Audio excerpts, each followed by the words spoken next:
বসবে বাবা সাহাবীরা এই আরবের মরুময়দানে জিনা ব্যভিচারের আমন্ত্রণ করা হবে। আমি রাসূলুল্লাহ জানিয়ে দিলাম তখন দেখতে পাওয়া যাবে জমিনের উপরে ভূমিকম্প দেবে। 31 দিন আগে অনবরত একটানা 4 দিন বৃষ্টি হয়েছে আরবে, জানেন? কতদিন আগে বললাম? 31 দিন অনবরত 4 দিন বৃষ্টি হয়েছে। 4 দিন বৃষ্টি হওয়ার পরে যেসব এলাকায় পানি খুঁজে মানুষ পাগল হয়ে যেত সেসব জায়গায় পুকুর তৈরি হয়ে গেছে। কথা বুঝতে পারছেন না নাকি? আমি হাদিস থেকে বলছি, ভালো করে বুঝলেন। আরবি ভাষায় বলা হয় আল জাজিরাতুল আরব, কিয়ামতের পূর্বের আলামত। আরবের শুষ্ক মরুভূমিটা রূপান্তরিত হবে সুন্দর সুন্দর তৃণলতা ভূমি। এই 4 দিন বৃষ্টি হওয়ার কারণে পুকুর তৈরি হয়েছে, বড় বড় সব জলাশয় তৈরি হয়েছে। এবং ওই আরব দুনিয়ায় যে পাহাড়গুলো 2019 সালে আমি দেখেছিলাম শুকনো পাহাড়, সেই পাহাড়ের ছবি আমার কাছে এখন পাঠিয়েছে এই 27-28 দিন আগে। সব ঘাসে গাছে ভর্তি হয়ে গেছে। ঠিক তার 20-25 দিন পরে ভূমিকম্প হয়েছে। কারণটা কি? আরব দুনিয়ায় 2018 সালে 19 সালে 2 বছর মিলে 157টা সিনেমা হল উদ্বোধন করেছে। মাথায় ঢোকাতে হবে কথাগুলো, শুধু হাদিস বলে চলে যাব না, প্র্যাকটিক্যাল হচ্ছে কিনা বুঝে নেন। 2018 সাল, 17 সাল আর 19 সাল, এই 3টে সাল 3 বছরে মিলে টোটাল আরব দুনিয়ায় হল প্রতিষ্ঠিত হয়েছে 157টা। আমাদের পশ্চিমবঙ্গে হল ছিল 2700 হল ছিল। মানে সিনেমার আর্টিস্টরা ওই পেপারে লেখে তো, কিছু কিছু বার্তা লেখে, এগুলো পড়তে হয়। 2700 হলের ভিতরে 2021 সালে অ্যানালাইসিস করে দেখেছে পশ্চিমবঙ্গে 2700 হল থেকে বন্ধ হয়ে 2021 সালে ওই 350 মতো হল আছে, বাকি সব ঝাঁপ পড়ে গেছে। ভুল হচ্ছে নাকি? ভাঙড়ে হল ছিল আর আছে।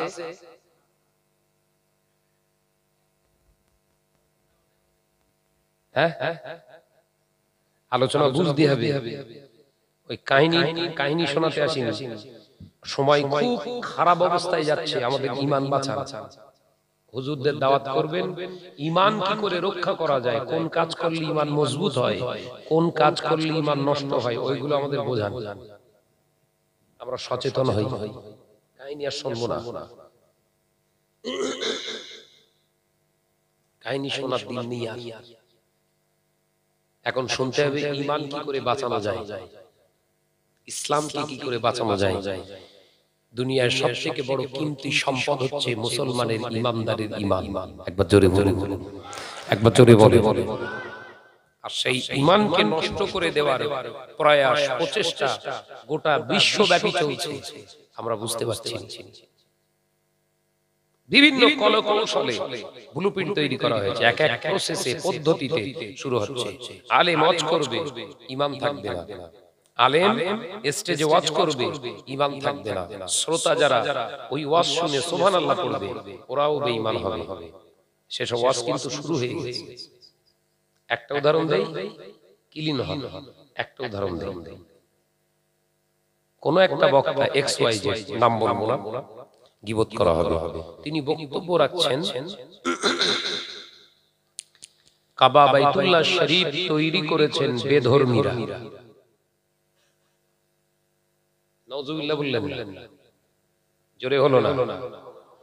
কোন একজন বক্তা, সে যে দেশেরই হোক, তিনি বলছেন কাবা বাইতুল্লাহ শরীফ তৈরি করেছেন তো ইহুদি, নাসারা, বেদিন, বেঈমানেরা। কাবা বাইতুল্লাহ ঘর নাকি বেদিন, বেঈমানেরা তৈরি করেছে। তার কিন্তু ফলোয়ার প্রচুর, নেট ঘাট না ঘাটলে বুঝতে পারবেন না। আমরা জানি ভাঙড়ের মুসলমান, পশ্চিমবঙ্গের মুসলমান মুজাদ্দিদুজ্জামান দাদা হুজুর পীর কেবলার মাসলাকের মাসলা অনুযায়ী একজন মহিলা অসুস্থ হয়ে গেলে প্রতি মাসে ওদের শরীর অসুস্থ হয়, ওই পিরিয়ডে ওই অবস্থায় কোরআন ছুঁতে পারবে না, শরিয়াতে নিষিদ্ধ। বক্তা ওয়াজ করছে, কোনো অসুবিধা নেই, ছুঁয়ে পড়তে পারবে। আলোচনা বুঝতে হবে কিন্তু, আমি আগে বলেছি আবার বলছি। রাসূল কি বললেন? ইমানদারের ঈমান নিয়ে খেলা করবে ঈমানদারি বেশে বেঈমান। এই বক্তাগুলোকে কেউ বেঈমান বলবে? কথা বলছেন না কেন? যদি এরকম হাজি রুমাল মাথায় চাপা দিয়ে আরবিতে বক্তব্য দেয়, কোরআনের যদি আয়াত তুলে, হাদিসের ইবারত তুলে যদি ওয়াজ করে, কি করে বুঝবেন? আপনাদের বোঝার একটাই উপায়, পূর্বের আলেম, এই আলেমের পূর্বের আলেমেরা, আগের যুগের আলেমেরা এই ওয়াজ করেছেন কি? যদি না করে থাকেন, ওই কথা যদি বাপ দাদার আলেমদের মুখ থেকে যদি আপনার কানে না আসে, এর কথা নেওয়া যাবে না। এ হচ্ছে ঈমান চোর। এটা হচ্ছে আপনার থিওরি। কথা বুঝতে পারছেন না? জীবনে শুনেছেন আপনারা মেয়েদের মেন্স অবস্থায় কোরআন ছুঁয়ে পড়া যাবে? এখন শোনা যাচ্ছে? বলো। তাহলে এই ওয়াজ যত বড় হুজুরি করুক, এই ওয়াজ কিন্তু গ্রহণযোগ্য ওয়াজ নয়। ঈমান বাঁচানোর প্রসেস বলছি, মাথায় ঢুকছে তো নাকি?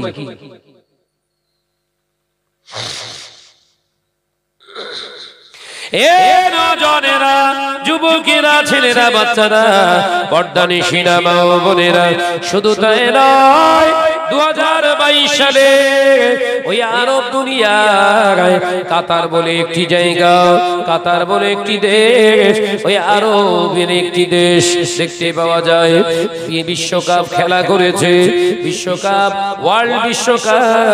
ওয়ার্ল্ড কাপ খেলা করেছে ফুটবল। ওই ফুটবল খেলাটার সূচনা করেছে কোরআন শরীফ তেলাওয়াতকে দিয়ে। ও বাবাজি, ফুটবল খেলা আমরা জানি হালাল না হারাম? জোরে বলেন, জোরে বলেন। আরব দুনিয়ায় খেলা স্টার্ট হচ্ছে কোরআন তেলাওয়াত দিয়ে।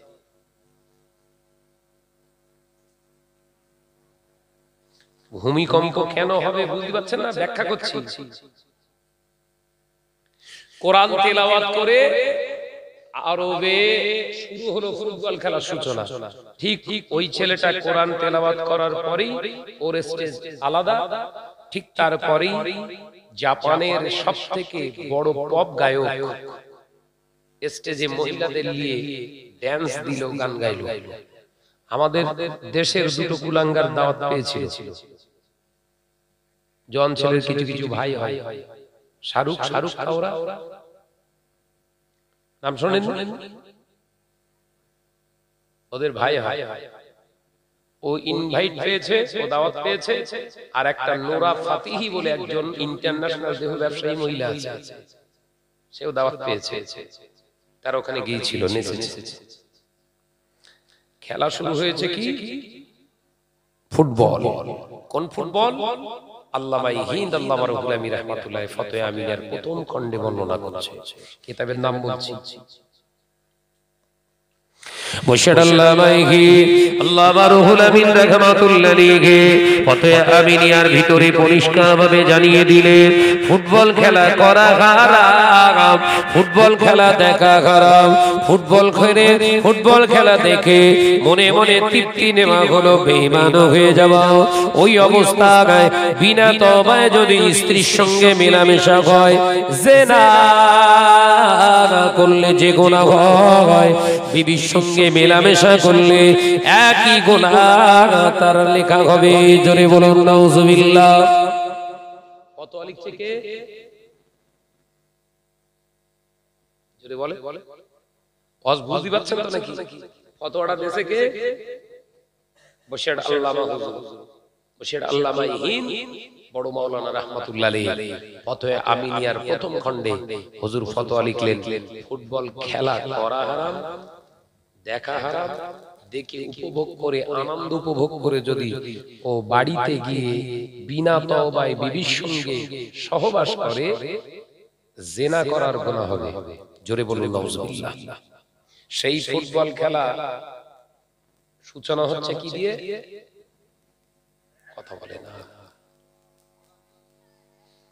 ভূমিকম্প কম হচ্ছে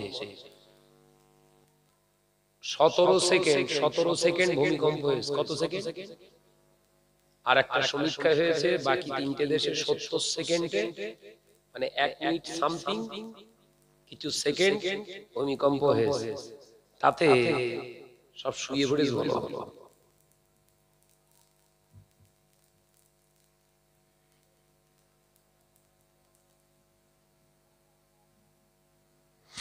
ও নজরেরা, যুবকেরা, ছেলেরা, বাচ্চারা, অর্দানি সিনামা ও বোনেরা, হানাফি মাযহাবে টপ র‍্যাঙ্কের ফতোয়ার কিতাব, কিতাবটার নাম হলো রদ্দুল মুহতার।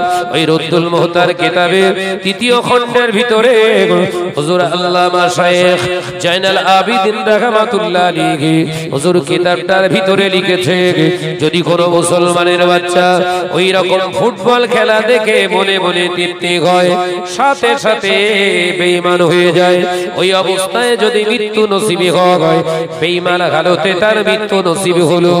ও নজরেরা, যুবকেরা, আল্লামা হুজুর রাহমাতুল্লাহ আলাইহি লিখলেন ফুটবল খেলা করা হারাম, দেখা হারাম। এবার আমি শাহনাজ ব্যাখ্যা দিয়ে যাই কেন ওটা হারাম হলো। হারাম বললেই যে আপনি মানবেন না, না, না, এর ভিতরে কতটা শরীয়ত সম্মত যৌতিক আছে, যৌতিকতা আছে, আমি আপনাদের বুঝিয়ে যাই, ভালো করে বুঝুন। ও নজরেরা, যুবকেরা, ছেলেরা, বাচ্চারা, একজন পুরুষের গোপন অঙ্গ হলো 9টা, একজন পুরুষের গোপন অঙ্গ হলো 9টা, একজন স্ত্রীর, একজন মহিলার গোপন অঙ্গের সংখ্যা হলো 30টা। আল্লাহ নবী পাক জবানে জানিয়ে দিলেন একজন পুরুষের 1 নম্বর গোপন অঙ্গ হলো নাভি, নাভির নিচে কাপড় পরা পুরুষদের জন্য হলো হারাম। আলোচনা বুঝতে হবে কিন্তু ফুটবল খেলা করা হারাম কেন এর ব্যাখ্যা দিয়ে যাচ্ছে। হুজুর ব্যাখ্যা দেয়নি, শুধু ফতোয়া দিয়ে দিয়েছে। ওর মোদাল্লাল করি আমি একটু, নাহলে ছেলেরা বলবে হারাম বললি হবে না। সমাজ এখন যুক্তিতে চলে, হারাম কিসি যুক্তি দেখাও, যুক্তিটা বুঝে নাও। অসুবিধা হচ্ছে না তো? বুঝে নেন, কাহিনী শুনতে হবে না, কাহিনী শুনো না। অনেক শুনেছো, সব মুখস্থ। যে হুজুর যে কাহিনী বলে সব মুখস্থ। হুজুরদের ভুল ধরার মতো ক্ষমতা আছে এরকম শ্রোতা বসে আছে, কথা বলছেন না, কোনো লাভ হবে না, কিচ্ছু লাভ হবে না। এ নজরেরা, যুবকেরা, ছেলেরা, বাচ্চারা, পর্দারে সিনেমা ও বোনেরা, আলোচনা বোঝার চেষ্টা করো। একজন মহিলার গোপন অঙ্গের সংখ্যা হলো 30টা। দয়ার নবী রাহমাতাল লিল আলামিন পাক জবানে জানিয়ে দিলে, ও বাবা সাহাবীরা, একজন নারীর, একজন মহিলার 1 নম্বর গোপন অঙ্গ হলো ওর মাথার চুল। মাথার কেশ হলো মহিলাদের 1 নম্বর গোপন অঙ্গ। ওই জন্য মা নারীদের চুল বার করে ঘোরা হলো হারাম। মহিলাদের মাথার চুল আলগা করে ঘোরা, জোরে বলেন, জোরে বলেন, ঢাকে, ওরা ঢাকে। হ্যাঁ, চিনি কুকুররা সব ভালো ভালো, এরকম মাথায় কাপড় না থাকলে বস্তা জড়ায়, সব ভালো ভালো। ও নজরেরা, যুবকেরা, ছেলেরা, বাচ্চারা, পর্দানিশিনা মা ও বোনেরা, আল্লাহ নবী পাক জবানে জানিয়ে দিলেন তাহলে পুরুষের 1 নম্বর গোপন অঙ্গ ওটা হলো ওর নাভি। নাভির নিচে কাপড় পরা পুরুষদের জন্য হলো হারাম। যে ঘরের ছেলেরা নাভির নিচে প্যান্ট পরে বা ইজার পরে, লুঙ্গি পরে, ওই অবস্থায় যদি মৃত্যু নসিব হয়, হারামি অবস্থায় মৃত্যু নসিব হয়েছে। কিয়ামত কিয়ামত পর্যন্ত কবরে আযাব বন্ধ হবে না। নামাজ পড়া যেমন ফরজে আইন, 17 ঢাকা হলো ফরজে আইন। ও বাবাজি, নওজওয়ানেরা, যুবকেরা সাবধান হয়ে যান। পুরুষেরা কাপড় পরিধান করবে নাভির উপর থেকে, নাভির নিচে কাপড় পরা পুরুষদের জন্য হলো হারাম। আল্লাহ নবী পাক জবানে জানিয়ে দিলেন বাবা সাহাবী, দ্বিতীয় নম্বর হলো গোপন অঙ্গ পুরুষের দ্বিতীয় নম্বর গোপন অঙ্গ হলো নাভির নিচা থেকে পুরুষাঙ্গের আগ পর্যন্ত, যেটা নিচের বেরি বলা হয়, নিচের পেট যাকে তল পেট বলা হয়, এটা পুরুষের হলো দ্বিতীয় নম্বর গোপন অঙ্গ। এই তল পেট দেখিয়ে পুরুষদের ঘোরা হলো হারাম। ফুটবল খেলে যারা, ওরা কি করে? কথা বলে না সবাই, কি করে? এমন ভাবে বসে রয়েছেন যেন কিচ্ছু জানেন না। ফুটবল দেখেন না?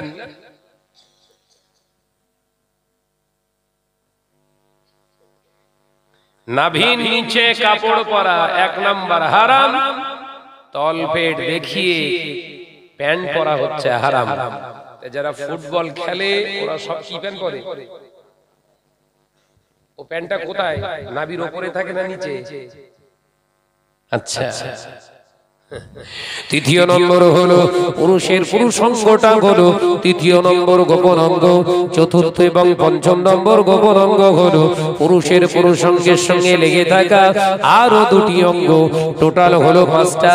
6 নম্বর গোপন অঙ্গ হলো পুরুষের পুরুষাঙ্গে নিজা থেকে পায়খানার দ্বারের আগ পর্যন্ত খালি ললাট অংশটা, ওটা হলো 6 নম্বর গোপন অঙ্গ। 7 নম্বর গোপন অঙ্গ হলো একটি পুরুষের পায়খানার দ্বার। 8 নম্বর 9 নম্বর গোপন অঙ্গ হলো একটি পুরুষের দুটো হাঁটুর উপরে কাপড় পরিধান করা হলো পুরুষের জন্য হলো হারাম। ফুটবল খেলে কি করে? কোন পর্যন্ত থাকে? গোলগেট দৌড় পর্যন্ত। কোন প্লেয়ার পেছন দিক থেকে আবার টেনে যদি ধরে, তাহলে হাবড়া শিয়ালদা গেল। কথা বলে না কেন? ধরে না একটা হলো হারাম। কেন বুঝাচ্ছেন না নাকি? তাহলে ওই খেলা করতে গেলে এইরকম লেবাস পরিধান করতে হয়, যেটা শরীয়তে প্রকৃতপক্ষে হারাম। একটা হলো যুবকেরা 90 মিনিট অর্থাৎ 1.5 ঘন্টা খেলা হবে। 1.5 ঘন্টা খেলার সময় যদি হঠাৎ করে এশার রক্ত এসে যায় কিংবা জোহরের রক্ত এসে যায়, হঠাৎ কি এলান করে দেয়, ও বাবাজিরা, যারা নামাজি বান্দা আছো, খেলা এখন স্টপ করো, নামাজটা আদায় করে নাও।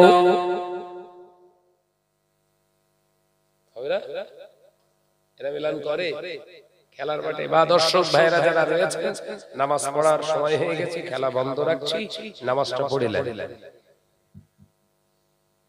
আল্লাহ কোরআনে জানিয়ে দিলেন, বিসমিল্লাহির রহমানির রহিম, ইন্নাস সালাতা কানাত আলাল মুমিনিনা কিতাবাম মাওকুতা। নিশ্চয়ই আমি আল্লাহ তাআলা মুমিনদের উপরে নামাজকে ফরজ করেছি সময়ের উপরে। না, আমি আল্লাহ পাক অসময়ে নামাজ পড়ার কথা ফরজ করিনি। আমি আল্লাহ তাআলা নামাজকে ফরজ করেছি ওয়াক্তের উপরে, অর্থাৎ সময়ের জ্ঞান যাদের নাই, আমি আল্লাহ বলছি সে হলো আমার দুশমন। আল্লাহর সঙ্গে দুশমনি করা হলো না? হলো না? খেলা হচ্ছে, ওরে আল্লাহ, টেনশন, আর 5 মিনিটে যদি একটা গোল হয়। দেখা যাচ্ছে 1.5 ঘন্টার সময় পাস করছে যে আসরের নামাজ ঢুপুস, সময়ের জ্ঞান থাকলো না, যেটা হারাম। গুনছেন তো নাকি? নাম্বার 1 হলো অঙ্গের জ্ঞান থাকলো না, গোপন অঙ্গের জ্ঞান থাকলো না, হালাল হারামের জ্ঞান থাকলো না। দ্বিতীয় নম্বর, সময়ের জ্ঞান নেই।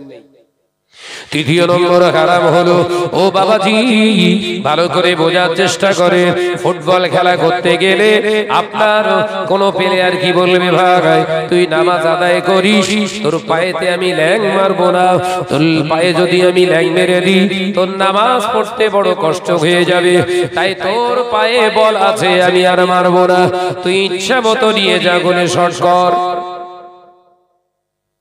বলবে শুধু দেখতে চলে যাচ্ছে, পেছন থেকে গিয়ে বলে মারার আগে ওর পায়ে মেরে বসে তো শুয়ে পড়েছে। দেখা যাচ্ছে কালকে ঈদের নামাজ ওর আর পড়া হবে না। ও নজরেরা, যুবকেরা, ছেলেরা, বাচ্চারা, পর্দানিশিনা মা বোনেরা, তৃতীয় নম্বর হারাম হলো এক ভাইয়ের প্রতি আর এক ভাইয়ের এহসানটা উঠিয়ে নেওয়া, দয়াটা উঠিয়ে নেওয়া, যার বিনিময়ে তার ইবাদতের খেমতি তৈরি হয়, ইবাদতের উপরে তার ইবাদত বান্দিগির উপরে তার বাধ্যবাধকতার সৃষ্টি করে। তৃতীয় নম্বর হারাম হলো। চতুর্থ নম্বর হারাম হলো ওই খেলাকে উদ্দেশ্য করে আজকে ঘরের বাইরে ছেলেদের ভিতরে প্রতিযোগিতা চলে, বেট ধরাধরি, বাজি ধরাধরি, যেটার নাম আর একটা হলো জুয়া, ওটাকে কেন্দ্র করে জুয়া তৈরি হয়, অর্থের বিরাট একটা খেলা তৈরি হয়, যেটা শরীয়তে সম্পূর্ণরূপে হারাম করা হয়েছে।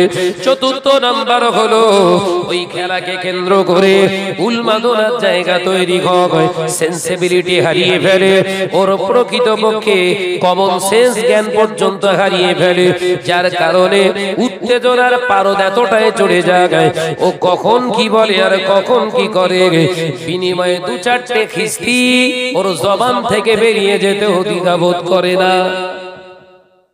কথা বলছে না কেন? ও যে প্লেয়ার যে দলের ভালোবাসে গোল দিতে যাচ্ছে আর বাধা দিচ্ছে, আর এ গ্যালারিতে বসে গেল দিয়ে পাথর ফেলছে, ও বল দিয়ে খেলা করছে আর এ গাল দিয়ে খেলা খেলছে। হারাম হলো না হলো? কটা ফেলেন? এখন ওর ভিতরে আছে। তাহলে ফুটবল খেলা হারাম, এর প্রমাণ আমি 12টা দেবো। 12টা রাসূলুল্লাহ বললেন, বাবা সাহাবীরা, এই আরব শুষ্ক মরুভূমিতে যখন তোমরা দেখবে জুয়া এবং জিনা ব্যভিচারের রমরমা গান বাজনার রমরমা বাজার চলছে, তখন এই আরব মরুভূমিতে এত পরিমাণে বৃষ্টি আমার আল্লাহ দেবে, আল জাজিরাতুল আরব, এই শুষ্ক মরুভূমিটা তখন শস্যে ফুলে ফলে রূপান্তরিত হবে, জানবে কিয়ামত খুব সন্নিকটে। আর ঠিক তখন এই আরব দুনিয়ায় নয়, গোটা বিশ্বের উপরে একের পর এক ধ্বংসলীলা শুরু হবে, আচমকা ভূমিকম্প হবে। এটা বোঝাতে যাচ্ছিলাম। কাতারে বিশ্বকাপ হয়েছে, এক শ্রেণীর হুজুর, এইসা বড় দাড়ি, এইসা বড় জুব্বা, ওয়াজ করছে, বাবা ইসলামকে মানুষের কাছে নতুন ভাবে মডিফাই করে তুলে ধরেছে। দর্শক বলছে সুবহানাল্লাহ। তার মানে ইসলাম আগে মডিফাই ছিল না, এই কাতার সরকার মডিফাই করেছে। ওর ঈমান আছে হুজুরি? ইসলাম তো শুরুতেই মডেল, ওর নতুন কিছু সাজানো গোছানো লাগবে। তাহলে হুজুর ওয়াজ করছে অথচ জানে না ইসলাম সম্পর্কে কোনো তথ্য, তারও বিরাট ভক্ত।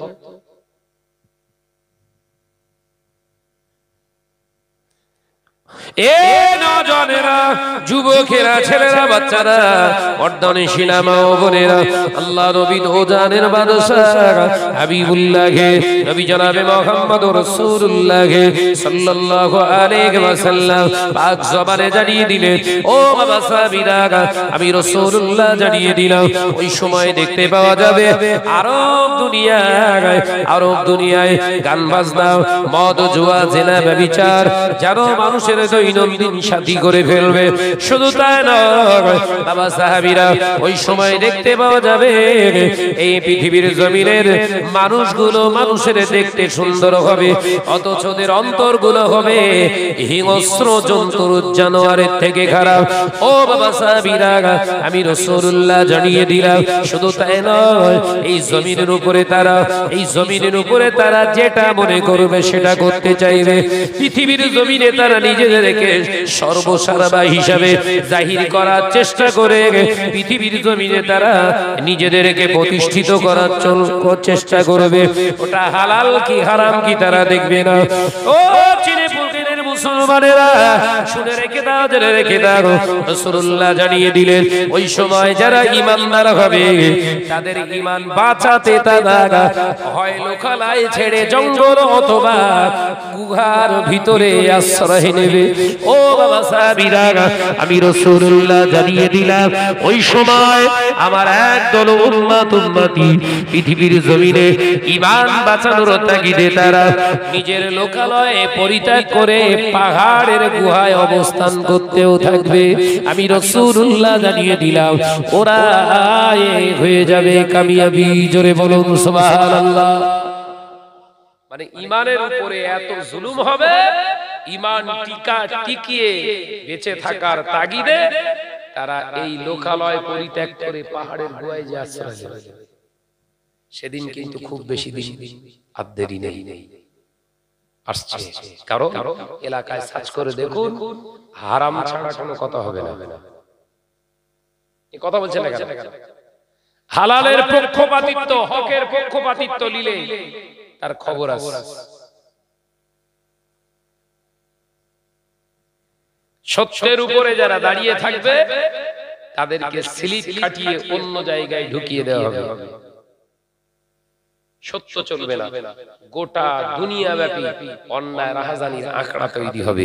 বাবা সাহাবীরা, ওই সময়কার আমার এক শ্রেণীর উম্মতেরা জান্নাতি হবে। একবার জোরে বলে, একবার জোরে হবে না? দেখেছেন এই ভয়াবহ পরিস্থিতির মাঝখানেও এক শ্রেণীর উম্মতকে আল্লাহ জান্নাতি ঘোষণা করবে। শুধু তাই নয়, রাসূলুল্লাহ বললেন তাদের দরজা, তাদের মর্তবা ফারুকে আযমের মতো করে দেওয়া হবে। একবার জোরে বলবো, হায় হায় হায় হায়। এখন আর চেনা যায় না হক কোনটা না হক কোনটা, হক কোনটার বাতিল কোনটা এখন চিনতে পারবেন? সব ডবল বেরিয়েছে। মাছ কিনবেন, তেলাপিয়া মাছ, ওর সঙ্গে আরো দুটো মাছ বেরিয়ে পড়েছে, মনোপিয়া, লাইলান টিকা। তুই তেলাপিয়া খুঁজবি না মনোপিয়া খুঁজবি, তোর মাথা কাজ করবে না। কিনতে গিয়েছে তেলাপিয়া, মাল কিনে এনে ঘরে বসে রয়েছে মনোপিয়া, মাল খাচ্ছে, তখন বলছে এই কি? দোকানদারের বলতে সারা ভাই কালকে কি দিয়েছিস, যতক্ষণ তেলাপিয়া তো বিক্রি হয় না, তুই তেলাপিয়া মাছ দিলি? বলতে না রে ভাই, তেলাপিয়া আবার ওই টাকায় দেয়, তোর 120 টাকা লিখি, মানে ও মাল তো হাই ভাইছি। মনোপিয়া খেয়ে তেলাপিয়া স্বাদ নেওয়ার চেষ্টা করছে। আলোচনা বুঝতে পারেন যে মুসলিম সমাজ এইভাবে ধ্বংস হচ্ছে। আজকের মুসলিম সমাজ কোন দিকে দৌড়াচ্ছে এটা বুঝুন, এটা বুঝতে হবে আমাকে। যে আগে ছোটবেলায় সর্দি কাশি হলে আম্মা কি করতো? আব্বাকে বলতো 50 পয়সা তাল মিছরি এনে দিন, কচির খুব কাশি হচ্ছে, একটু গরম করে খেতে দেবেন। এই বলতো না, বলতো না। এখন তাল মিছরির ডাব্বাও যদি ভেতরে ঢুকিয়ে দেওয়া হয়, কাশি বন্ধ হবে না। কারণ যে দুলাল ঘরে তাল মিছরি ছিল, ওর পাশে আরো একজন দুলাল নামে বেরিয়ে পড়েছে, সেও তাল মিছরির ব্যবসা করছে। আগে যে ছিল ওর নাম দুলাল ভড়, এখন যে বেরিয়েছে ওর নাম দুলাল সেন। খেলা তো জমে উঠেছে, আর লেভেল সব এক। দুলাল সেনের যে নকল বেরিয়েছে পরবর্তীতে, যার বয়স 30 বছর, তারও ওই কৌটো দেখতে ওই দুলাল ভড়ের মতোই 100 বছরের ইতিহাসের সঙ্গে ইতিহাস মেলাচ্ছে। এও কোটোর গায়ে লিখে রেখে দিয়েছে নকল হইতে সাবধান, বোস ঠেলা। কথা বুঝতে পারছেন নাকি? যে বলেছে আমার মা বলেছে কচি এত কাশাকাশি করতেছে, এত কষ্ট হচ্ছে, তার চেয়ে তাল মিছরি দিয়ে আইগা গরম করে খাওয়া বড় ঠিক হয়ে যাবে। আমি যে দোকান থেকে বললাম ভাই তাল মিছরি, দোকানদার দেখলো আসল মালটা রেখে নকল মালটা যদি দেয়, যদি সেল হয় লাভ আমারই হবে। দুলাল সাহেবের তাল মিছরি 5 টাকা দিল, ওই দুলাল ভরের থেকে একটুখানি বেশি দিয়ে দেখি দাড়ি পাল্লা একটু ঝুঁকে গেছে।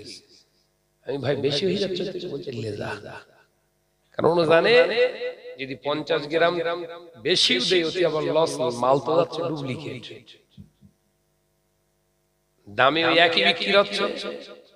বাড়ি এসে গরম করে বাচ্চার খেতে দিয়েছে, আগে ছিল স্লো কাশি, এবার হুপিন কাশি শুরু।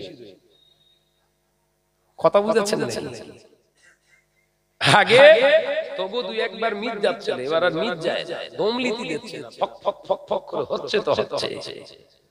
হারা তো আগে ভালো ছিল, বলছে কচি তুই তাল মিছরি আনলি, কি তাল মিছরি? তা তো জানি তাল মিছরি বলি চলতে। সঙ্গে সঙ্গে ভাই দোকানদার তুই কি তাল মিছরি? বলছে তুই আমাকে তো বলিস তাল মিছরি দু রকম আছে আমার। তার মানে যে মালটা বেছে কেমিক্যাল মিশনে তালের সুগন্ধ আছে, মাল নেই, পুরো চিনির দলা খেয়েছে। চিনি খালি কাশে বাড়ে না কমে, আরো বাড়ে, জন্মের কাশা কেসতেছে। আর ওই তালের রস জাল দিয়ে যে মিশ্রিটা বেরিয়েছে, ওই দুলাল বড় কষ্ট হলেও ওই মাল তৈরি করে, ওই 2 টাকার এনে খাবে। দেখি যে সেই হুপিন কাশি থেকে আবার স্লো কাশিতে এসে হাজির হয়েছে। এটা কেসতে এখানে কাশা পাল্লা যে দোকানদার বলছে তুই আমাকে মেনশন করে বলিসনি কেন যে দুলাল ভড়ের তাল মিছরি? দুলাল সেন আছে আর দুলাল ভড় আছে। দুলাল ভড়ের বয়স হচ্ছে 95 আর দুলাল সেনের বয়স হচ্ছে 30। নজনের যুবকেরা, ছেলেরা, বাচ্চারা, পর্দানি সিনেমা বোনেরা, আল্লাহ নবী দুজানের বাদশা হাবিবুল্লাহকে, নবী জনাবে মুহাম্মদুর রাসূলুল্লাহকে সাল্লাল্লাহু আলাইহি ওয়াসাল্লাম নবী আমার পাক জবানে জানিয়ে দিলেন, ও বাবা সাহাবীরা, আল্লাহ কোরআন পাকের ভিতরে জানিয়ে দিলেন, ওয়া আম্মা মা সাকালাত মাওয়াজিনুহু ওয়া হুয়া ফি ঈশাতির রাদিয়া ফা আম্মা মা খাফফাত মাওয়াজিনুহু ফা উম্মুহু হাবিয়া। আমার আল্লাহ কোরআন পাকের ভিতরে জানিয়ে দিয়েছে, ময়দানের মাশারে আমি আল্লাহ দুটো শ্রেণীতে বিভক্ত করব।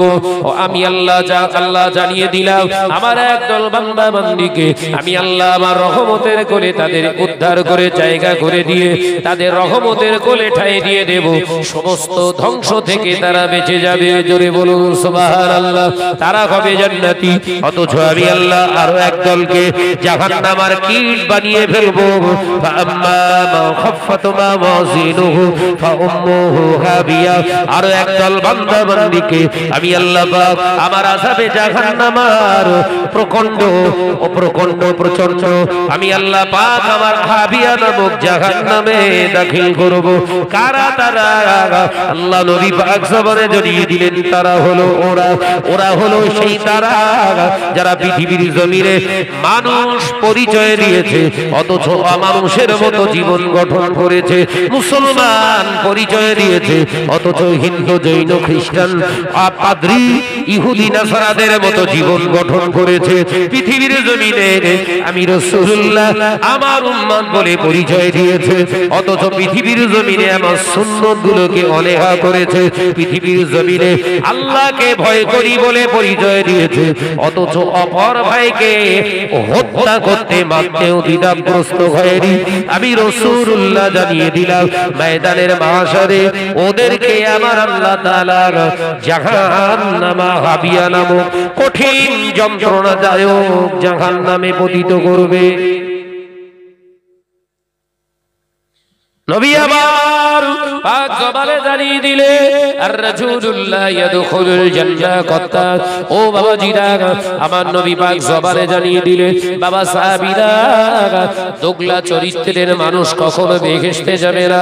দোগলা চরিত্র কাদের বলা হয়?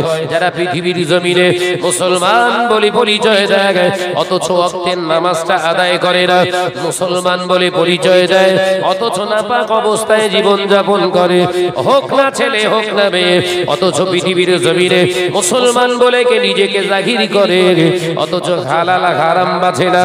আমি রাসূলুল্লাহ জানিয়ে দিলাম এরা হলো নবীর উম্মত বলে পরিচয় দেয় অথচ আমি রাসূলুল্লাহর সুন্নাত ওদের ধারে কাছে ঘেঁষতে পারে না। কিয়ামতের দিন এই নামধারী দোগলা মুসলমান গুলোকে আবার আল্লাহ বিনা হিসাবে জাহান্নামে দেবে। রাসূলুল্লাহ ওই জন্য বললেন আর রাসূলুল্লাহ ইয়াদখুলুল জান্নাহ কত্তা। এই দোগলা চরিত্রের মানুষ কোশ্চিনকালে বেহেশতে যাবে না। ও চীনা পুকুরের মুসলমানেরা, একবার নিজেকে পরীক্ষা করে দেখুন। দুনিয়ার কোন হাইকোর্ট সুপ্রিম কোর্ট আপনার বিচার করবে না। রাত্রে ঘুমানোর সময় 5টা বিড়ি বালিশেতে মাথা দিয়ে ডান দিকে কাত হয়ে একবার সারা দিনের কর্মযজ্ঞটা নিয়ে 5 মিনিট ভাবুন।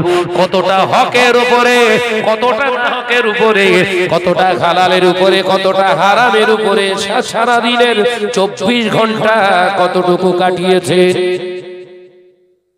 সুপ্রিম কোর্টের কাছে বিচার গিয়ে লাভ, হাইকোর্টের কাছে বিচার গিয়ে লাভ, কারণ ওরা সাক্ষীর অপেক্ষায় থাকে। ও যদি এক গ্লাস চা খাইয়ে, এক কাপ চা খাইয়ে, দুটো বিস্কুট খাইয়ে কিংবা 500 টাকা দিয়ে যদি বলে ওকে বল সাক্ষী দিস, ওইটা বস এলো, সুপ্রিম কোর্ট বলবে ওরা বলতে যখন বস এলো বয়স। কিন্তু আমি শাহনাজ, আমার বিচারটা যদি আমি শাহনাজ নিজে নিজে আমার বিচারটা করি, সাক্ষী লাগবে না, বলে লাগবে। ওই বিচারটা কখন করতে হবে? রাত্রে শোবেন, শুয়ে বালিশে মাথা দিয়ে 5টা মিনিট ওই বিচারটা করবেন। এ খারাপ ও খারাপ সে খারাপ কারোর বিচার করতে হবে না। আপনি নিজের বিচার করে নিজে শোবেন, দেখবেন আগামী কাল থেকে আপনার দ্বারা কোনো ইচ্ছাকৃতভাবে কোনো পাপ আর হচ্ছে না, জানবেন। তখন আপনার জ্ঞানের দরিয়া আল্লাহ খুলে দিয়েছে, ঈমানে চেতনা শক্তি বৃদ্ধি পেয়ে গেছে, নাজাতের রাস্তায় এবার দৌড়ান। একবার জোরে জোরে, একবার জোরে হবে না? মহাব্বতের সঙ্গে দরুদ আল্লাহুম্মা সাল্লি আলা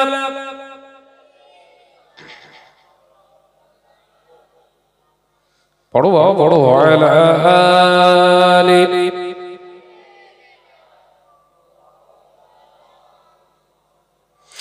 একদিন তোমারি নাম মসজিদে হবে না, একদিন তোমারি নাম মসজিদে হবে না। তৈরি থেকো, তৈরি রেখো কবরের মাল সামান। জোরে বলবেন না, জোরে বলতে পারেন না? একদিন তোমারি নাম মসজিদে হবে না। আল্লাহুম্মা সাল্লি আলা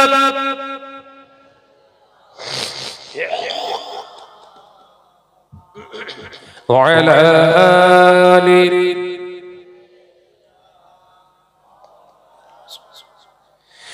বন্ধু স্বজন আত্মীয় পরিজন পরিয়ে তোমার নতুন কাফন, বন্ধু স্বজন আত্মীয় পরিজন পরিয়ে তোমার নতুন কাফন নিয়ে যাবে ওই কবরে, থাকবে না কেউ আপন। একদিন তোমারি নাম মসজিদে হবে না, একদিন তোমারি নাম মসজিদে হবে না। আল্লাহুম্মা সাল্লি আলা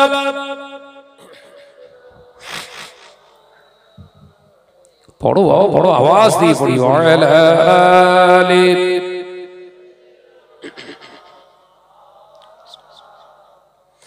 টাকা কড়ি গাড়ি বাড়ি থাকবে না কেউ সঙ্গে তোমার টাকা কড়ি গাড়ি বাড়ি থাকবে না কেউ সঙ্গে তোমার থাকবে সেদিন সঙ্গী হয়ে নূর নবীর সুন্নাহ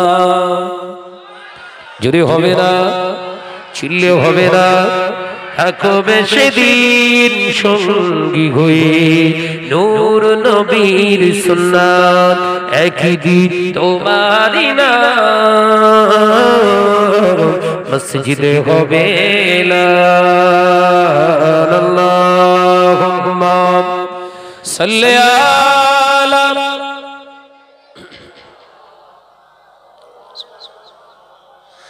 ওয়ালা আলি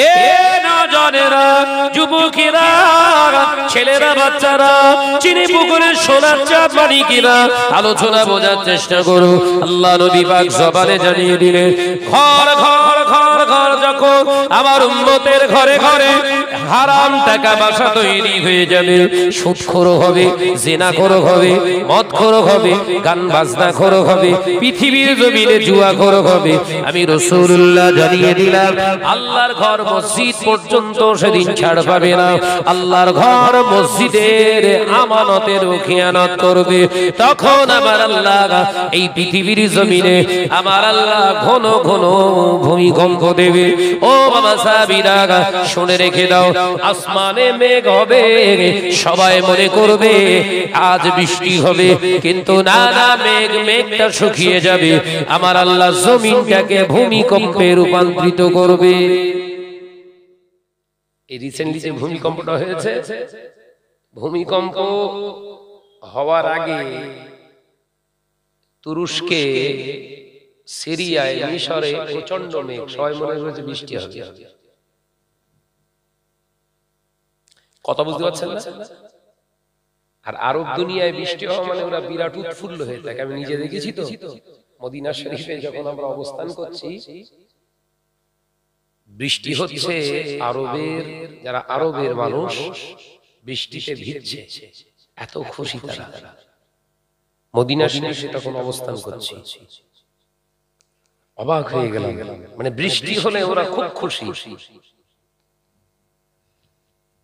বৃষ্টি হয়েছে কখন জানেন ভূমিকম্প হয়ে যখন পুরো ফেলে দিয়েছে বড় বড় বিল্ডিং বড় বড় ফ্লাইওভার সব যখন ফেলে দিয়েছে তার ঠিক 15 মিনিট পর বৃষ্টি দিয়েছে কোনটা বাঁচাবেন সম্পদ ওই তো 17 সেকেন্ডে সব চিৎ করে দিত বড় বড় ফ্ল্যাটের মালিক পরে 3টে রুটি দেশে একটা ছবি দেশে ফেসবুকে দেখেন তিনটে ফ্ল্যাটের মালিক ছিল সেই ভাঙা ফ্ল্যাটের সামনে তিনখানা বড় বড় সেই আরবের রুটি হাতেলে দাঁড়িয়ে রয়েছে পরে দিয়েছে তাই নিয়ে দাঁড়িয়ে রয়েছে তিনটে ফ্ল্যাট নিচে চিত হয়ে পড়ে রয়েছে গরম কিসের গরম কিসের আজকে যে বিরাট ধনী কালকে সে ভিখারি এই চিন্তা ভাবনা ঈমান নিয়ে চলুন দেখবেন ভিতরের অহংকার তাকাব্বুরি অহমিকা আপনার ভিতরে আর থাকবে না আর যখন আপনার ভিতর থেকে এগুলো নিপাত যাবে তখন আপনি প্রকৃত একজন মানুষ হতে পারবেন আর প্রকৃত মানুষ হওয়ার পরে আপনি আপনার ঈমানটাকে রক্ষা করে চলতে পারবেন আর যখন আপনি আপনার ঈমানটাকে রক্ষা করে চলতে শিখবেন তখনই প্রতিটা জায়গায় আল্লাহ সাহায্য আপনার কাছে নেমে আসবে একবার জোরে বলুন সুবহানাল্লাহ সাবধান হন আলোচনা করলে কাহিনীর উপরে আলোচনা করা যেত করলাম না কারণ কাহিনীতে জীবন পরিবর্তন হবে না হয়নি কাহিনী এসেছে ইসলামে এই কারণে এক্সাম্পল স্বরূপ উদাহরণ স্বরূপ নজির স্বরূপ আল্লাহ পেশ করেছেন কোরআনে। ইউসুফ আলাইহিস সালাম সৌন্দর্যের অধিকারী, তামাম পৃথিবীর সবথেকে সৌন্দর্য মানুষ বানিয়েছিলাম আমি আল্লাহ। নবী হযরতে ইউসুফকে কিন্তু এত সুন্দর চেহারার মানুষ হওয়ার পরে, যুবক হওয়ার পরেও মহিলাদের দিকে তাকিয়ে কোনোদিন ঘুরতেন না। এটাই হলো আদর্শ। একবার জোরে বলুন, এই নবী ইউসুফের মতো চরিত্র যদি গঠন করতে পারো, আমার আরশের ছায়া তোমার নসিব হবে। একবার জোরে বলুন সুবহানাল্লাহ। হযরতে জাকারিয়া নবী আলাইহিস সালামের एग्जांपल দেওয়া হয়েছে। নবী জাকারিয়া নবী হয়েছিলেন, সবর ছিল না বলে, ধৈর্য ধারণ করতে পারেনি বলে, আল্লাহর হুকুমের খেলাফ তিনি আল্লাহর পারমিশন ছাড়া নিজের কওমকে পরিত্যাগ করে আশ্রয় নিয়েছিলেন গাছের কাছে। আমার আল্লাহ জাকারিয়া নবীকে আল্লাহ ছাড়েননি, গাছের সঙ্গে তানাকে দুভাগ করা হয়েছিল। পৃথিবীর জমিনে 9.5 বছর পৃথিবীর জমিনে আলেম ওলামা মাওলানা তোমরা দাওয়াত দাও, মানুষ সোজা রাস্তায় আসে না, ভুলে যাচ্ছ আমি আল্লাহ নবী হযরতে নূহ আলাইহিস সালামকে 9.5 বছর হায়াত দিয়েছিলাম। 9.5 বছর হায়াতে থাকা অবস্থায় মাত্র 80 জনকে হেদায়েত করতে পেরেছিলেন, বাকি কেউ হেদায়েত হয়নি। আমি আল্লাহ নূহকে দিয়ে উদাহরণ দিচ্ছি, তোমরা যারা আলেম হও তোমরা ধৈর্য হারিয়ে ফেলো না। পৃথিবীর জমিনে তোমাদের হায়াত কম, তোমাদের ধৈর্য কম, কিন্তু তোমরা কমজোরিয়াত ভেবো না। নূহ আলাইহিস সালাম নবী হতে পারে, তোমরা উম্মতি মুহাম্মাদি হয়েছো, তার আগে কিন্তু তোমরা জান্নাতে যাবে। একবার জোরে বলুন। এসব উদাহরণ দিয়ে রেখেছে আল্লাহ, কারণ আমাদের জন্য শিক্ষা, আমাদের জন্য উপমা, আমাদের জন্য एग्जांपल। এটা করার বিনিময়ে আমি আল্লাহ এই উপহার দেব, এটা করিনি আমি আল্লাহ তাদের এই গজব দিয়েছি। তোমরা সতর্ক হও, স্বতঃস্ফূর্তভাবে সচেতন হয়ে যাও। যদি না হও আমি আল্লাহ পাক একদিন এই গোটা পৃথিবীটাকে ফানা করে দেব। কুল্লু মান আলাইহা ফান। সূরা রহমান। كل من عليها فان ويبقى وجه ربك ذو الجلال والإكرام। দুনিয়ার জমিনে বিরাট বড় বড় বিল্ডিং বালাখানা বানিয়েছো, আমি আল্লাহ বলছি সব ধ্বংস হয়ে যাবে, কিছুই থাকবে না। তুমি থাকবে না, তোমার বিবি থাকবে না, তোমার বাচ্চা থাকবে না, ধন সম্পদ থাকবে না, পৃথিবীর জমিনে কিছুই নিয়ে যেতে পারবে না। ওরে বান্দা, সব একদিন আমি আল্লাহ ফানা করে দেব।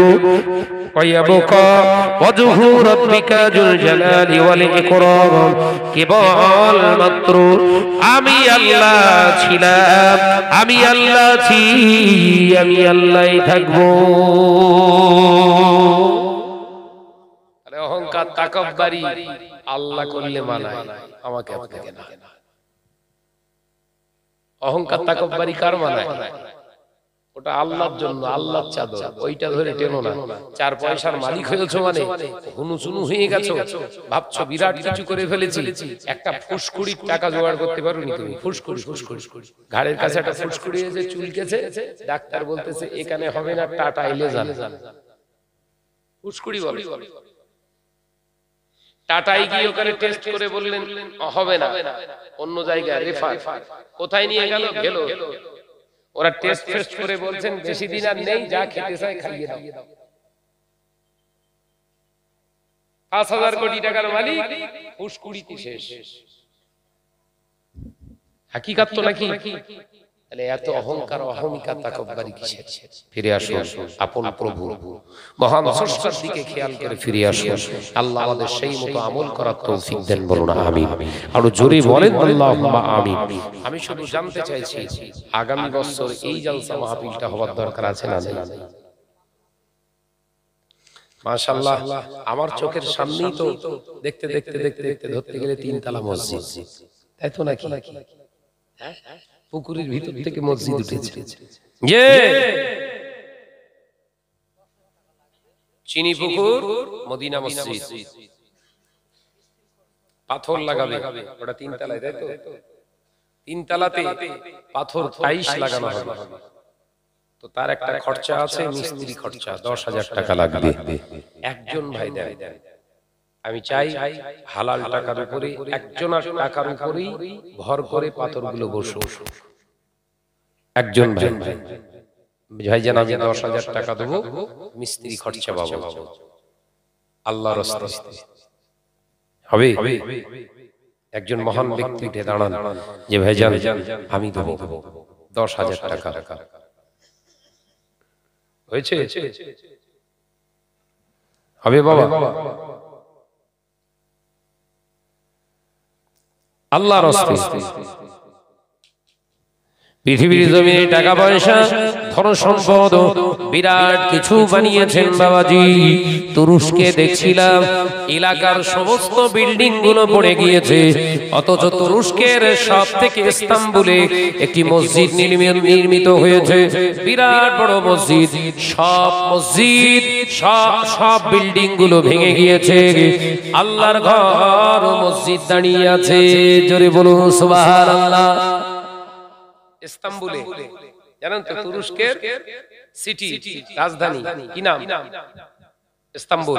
ইস্তাম্বুলের ওই মসজিদটা সোফিয়া, নাম কি ভুলে যাচ্ছি, যাই হোক সোফিয়া আছে, নামের আগে সোফিয়া শব্দটা আছে, সোফিয়া মসজিদ। তো এই মসজিদে সোফিয়া এখনো দাঁড়িয়ে আছে, তার একটা রং খসেনি, পাশের বিল্ডিংটা সব ধূলিসাৎ হয়ে গেছে, এখনো মসজিদটা দাঁড়িয়ে আছে। একবার জোরে বলুন সুবহানাল্লাহ। সেই আল্লাহর ঘরকে নির্মাণ করার জন্য একজন হাত তোলেন যে ভাইজান ওই পাথর বসানোর জন্য খরচাটা আমি দেব 10,000 টাকা। যদি ভারী পড়ে যায় মনে করেন 10,000 টাকা দিতে পারবো না, আমি জানি আমাদের চিনিপুকুর গ্রামে এমন মানুষ আছে ও পাথর সহ সব লাগিয়ে দিতে পারে। আমার যতটা অভিজ্ঞতা আছে, আমি তো আজকে থেকে চিনিপুকুর গ্রামে আসিনি, তাই তো নাকি? বয়স হয়েছে তো নাকি? যে আমি জানি, কিন্তু চাপ দেবো না, আল্লাহর ঘর তৈরি হবে। বলেন যদি একজনের দিতে অসুবিধা, দুজন দেন, 5,000 করে দুজন।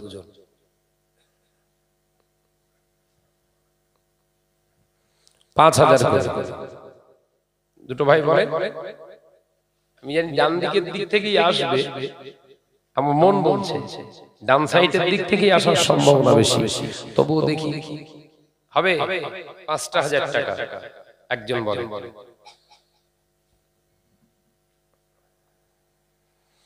5,000 টাকা চেয়েছি।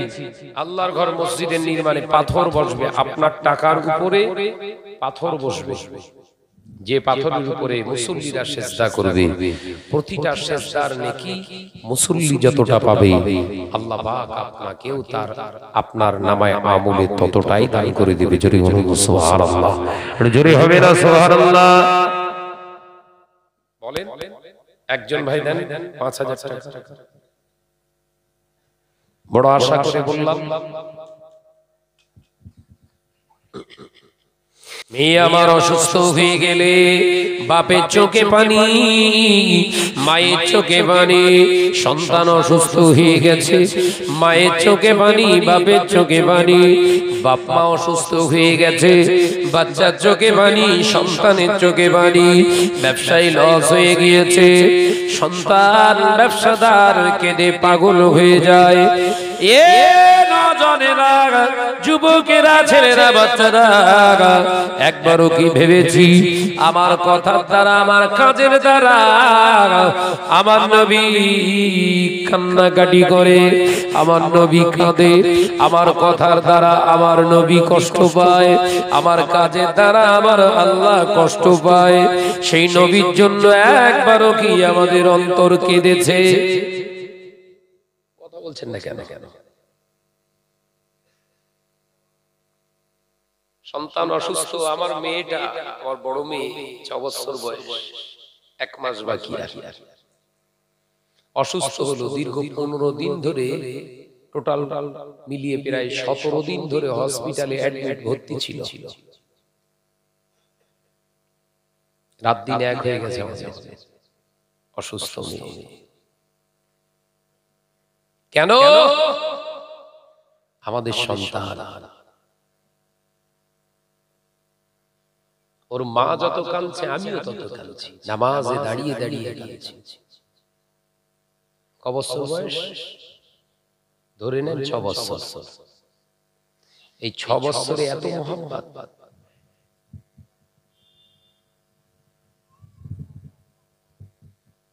আমার আপনার জন্য নবী কাঁদবেন, নবীর জন্য আমরা কিছু করিনি। 70 বছর হায়াত পেয়েছি, 60 বছর হায়াত পেয়েছি, 80 বছর হায়াত পেয়েছি, নবীর জন্য একটু কাঁদিনি।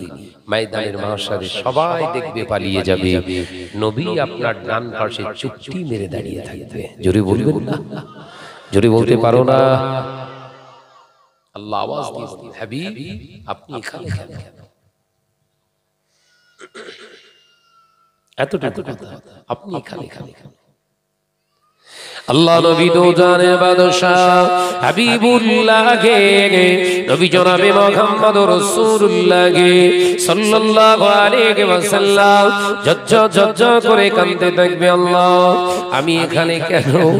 ওই প্রশ্নটা আপনি করবেন না হুজুর, কেঁদে কেঁদে বলবেন আল্লাহ আপনি ওই প্রশ্ন আমাকে করবেন না।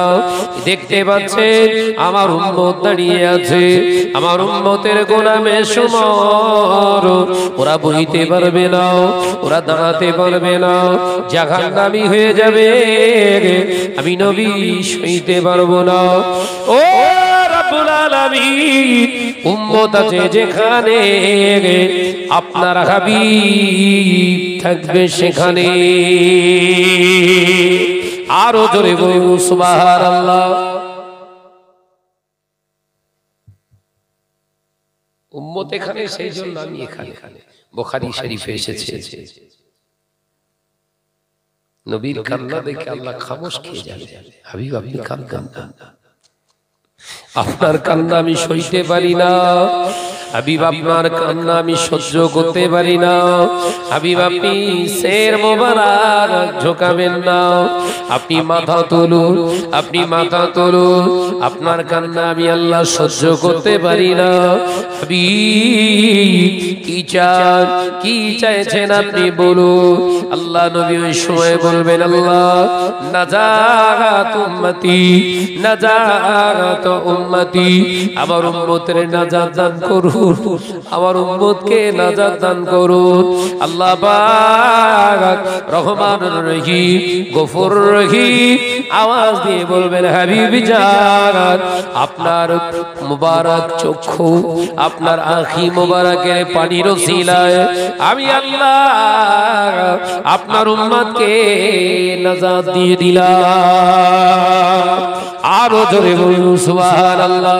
যে নবী ময়দানের মাহশারের সঙ্গী হবে, যে নবী ময়দানের সঙ্গী হবে, বিচারের সঙ্গী হয়ে যাবে, জান্নাতে নিয়ে যাবার জন্য পাগল হয়ে যাবে, ওই নবীর জন্য কতক্ষণ আমি আপনি সময় পাস করেছি বাবা।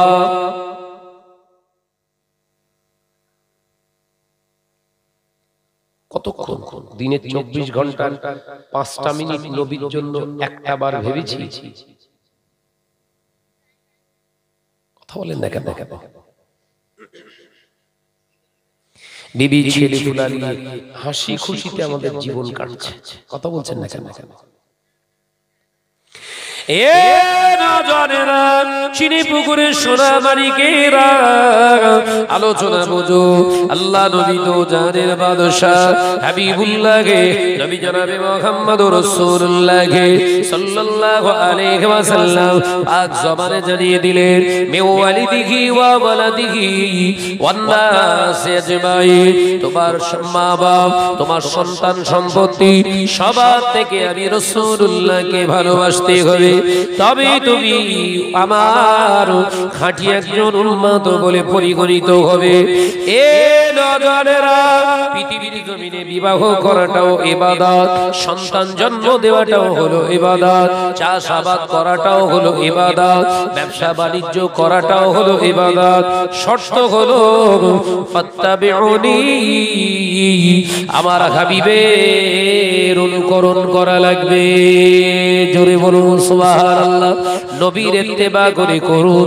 পৃথিবীর জমিনে বিবির সঙ্গে সম্পর্ক করুন, নবীর ইত্তেবা করে করুন, সন্তান জন্ম দিন, নবীর ইত্তেবা করে করুন, সন্তানকে শিক্ষিত করবেন, নবীর ইত্তেবা করে করুন, সন্তান পৃথিবীর জমিনে বড় করুন, নবীর ইত্তেবা করে করুন, বিবিকে মহাব্বত করবেন, নবীর ইত্তেবা করে করুন, চাষাবাদ করবেন, নবীর ইত্তেবা করে করুন, ব্যবসা বাণিজ্য করবেন, নবীর ইত্তেবা করুন।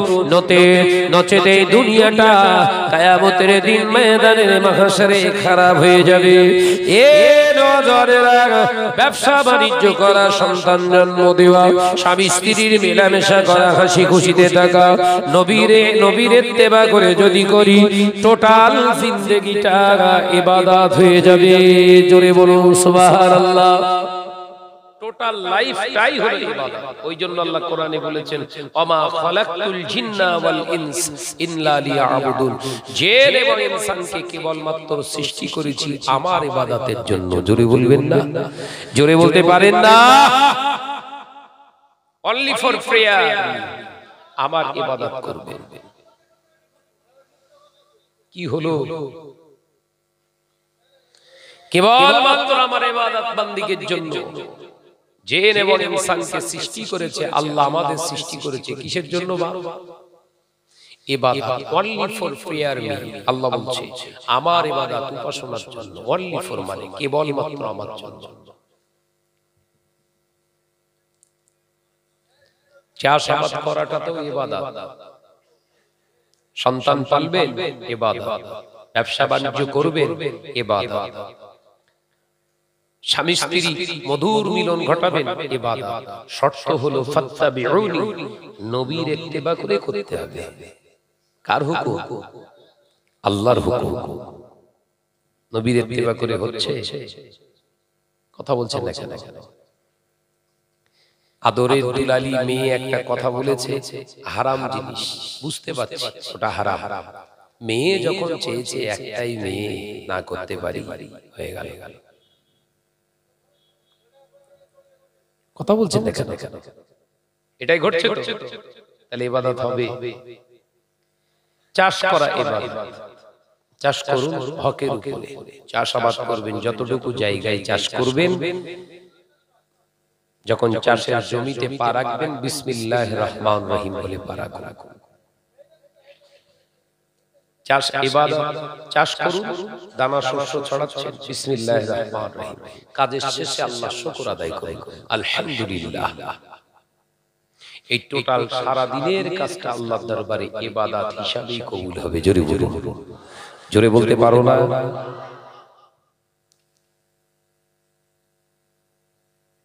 পৃথিবীর